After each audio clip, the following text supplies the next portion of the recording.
जो संसद अलग अलग मुद्दों की वजह से पिछले कई दिनों से ठप थी, वो आज ओबीसी बिल के मुद्दे पर नियमित रूप से चली और लंबी बहस के बाद लोकसभा में आखिरकार ये बिल पास भी हो गया। इस बिल का नाम 105वां संविधान संशोधन बिल है।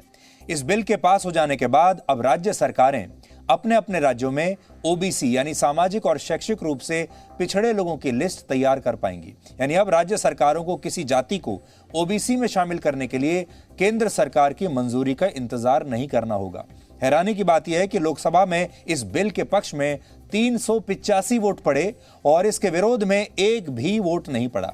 इस बिल को 14 विपक्षी पार्टियों का समर्थन हासिल था। यानी जब बात आरक्षण की होती है, जब बात जातियों की होती है, तो विपक्षी पार्टियां सारे मतभेद भुलाकर एक हो जाते हैं। इससे पहले सरकार ने वर्ष 2018 में भी ओबीसी को लेकर एक संविधान संशोधन बिल पास किया था और उस बिल के जरिए सरकार ने संविधान में 3 नई धाराएं जोड़ी थी, जिसके तहत पिछड़े वर्ग के लिए एक आयोग का गठन किया गया था। पिछड़े वर्ग में कौन कौन शामिल होगा, इस पर फैसला लेने का अधिकार केंद्र सरकार को दे दिया गया था और इसी के तहत यह परिभाषा तय की गई थी कि कौन पिछड़े वर्ग में आएगा और कौन नहीं, ये केंद्र सरकार तय करेगी। इसी आधार पर इस साल सुप्रीम कोर्ट ने मराठा आरक्षण को खारिज कर दिया था, जब महाराष्ट्र की सरकार ने ये मराठा आरक्षण देने की कोशिश की थी। सुप्रीम कोर्ट ने तब कहा था कि इस बिल के पास होने के बाद राज्यों के पास पिछड़े वर्ग की लिस्ट बनाने का अब कोई अधिकार नहीं है और इस पर अंतिम फैसला सिर्फ केंद्र सरकार ही ले सकती है। और इसके बाद से ही 2018 में बने इस कानून का लगातार विरोध हो रहा था और फिर केंद्र सरकार ने आखिर में इसमें संशोधन करने का फैसला किया। अब इस बिल के कानून बन जाने के बाद 671 जातियों को फायदा मिलेगा और राज्य सरकारें इन्हें ओबीसी में अपनी मर्जी से शामिल करके वहां के लोगों को नौकरी और शिक्षा में आरक्षण दे पाएंगी। उत्तर प्रदेश की सरकार ने पहले ही 39 ऐसी जातियों की लिस्ट तैयार करके रखी हुई है जिन्हें ओबीसी में शामिल करने की उनकी योजना है।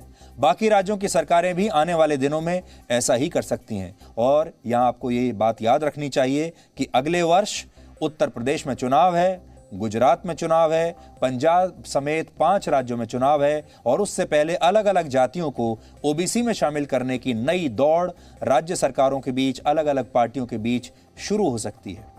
मंडल कमीशन की रिपोर्ट के मुताबिक भारत में ओबीसी की जनसंख्या लगभग 52% है, लेकिन आमतौर पर इनकी आबादी 54% मानी जाती है, 54% के आसपास। इस बिल के कानून बन जाने के बाद जनसंख्या के एक बहुत बड़े हिस्से को फायदा होगा, लेकिन सवाल यह भी है कि अभी भारत में आरक्षण की जो सीमा है वो 50% है। 50% के ऊपर आरक्षण नहीं हो सकता, जबकि ओबीसी समुदाय की संख्या इससे ज्यादा है और कुछ राज्यों की आबादी में तो ओबीसी की हिस्सेदारी 60% से भी ज्यादा है। ऐसे में ओबीसी की सूची लंबी हो जाने के बाद भी सबको आरक्षण कैसे मिल पाएगा, ये एक बड़ा सवाल है और इसका जवाब सभी पार्टियों को मिलकर ही तय करना होगा। अब बहुत सारी पार्टियां ये मांग कर रही हैं कि आरक्षण की 50% की सीमा को हटाने के लिए केंद्र सरकार एक नया बिल लेकर आए और सरकार ने भी आज संसद में ये कहा है कि वो इस पर विचार कर सकती है। सबसे बड़ी बात यहां पर यह है कि आरक्षण होना चाहिए। जिन वर्गों को अभी तक प्रतिनिधित्व नहीं मिला है उनके लिए आरक्षण जरूर होना चाहिए, लेकिन बड़ा सवाल यह है कि यह आरक्षण कब तक चलेगा। आजाद हुए हमें 75 साल हो चुके हैं। क्या हम चाहते हैं कि और 175 वर्षों तक हम ऐसे ही आरक्षण देते रहें? हमारा हमेशा से मानना यह है कि देश को, सरकारों को इस तरफ काम करना चाहिए कि एक दिन ऐसा आए जब इस देश में किसी को भी आरक्षण की आवश्यकता ना पड़े, इस देश में किसी को भी सब्सिडी देने की आवश्यकता ना पड़े। हर नागरिक इतना सक्षम हो जाए कि वो जहां चाहे पढ़ सके, जिस कॉलेज में चाहे एडमिशन ले सके और जहां चाहे नौकरी पा सके।